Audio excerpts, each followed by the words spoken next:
તો મિત્રો જો અહીંથી આમને પાછો ધોરિયો જાય છે અને આ કેળી ને કેળી જાય છે તો અહીંથી આપણે હેઠો બદલી જાય છે. તો આ કાકા એમ કહે છે મારા કે આ કેળી મને સાંભળે ને તે દીનો આ ધોરિયો આમ ને આમ છે એને મામાની વાડી છે.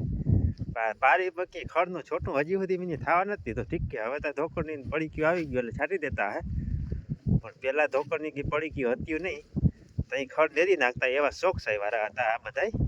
અને જે અહીંયા ડુંગળી વાવી છે ખાવા માટે, અહીંયા રીંગણીનો ક્યારો છે એટલે બકાલું કોઈ દી ક્યાંય લેવા જવું જ ના પડે. અહીંયા જે ટમેટીનો રસ છે, અહીં લસણ છે અને અહીં માલના ચરા માટેનું વાઢિયું છે. અને પાછી વાડી એવું કઈ નંબર કે ઝૂંપડું જો વાડી બંગલો જો, અને ખેતીની મજા બીજી જાતની છે. જો વાડી બંગલો 2 માળનો, અને જે આની કરે ચણાનું વાવેતર છે આ બધી. અને જે આ ભૂકા તમે જોઈને અંદાજ મારી શક્યો કેટલા વીઘાનો છે. આ 30-35 વીઘાનો ભૂકો છે. જો 2 ઢગલા છે, એક પલ્લી ગયો તો એ ઉની કરા છે અને આ કોરો છે આની કરા કર્યો.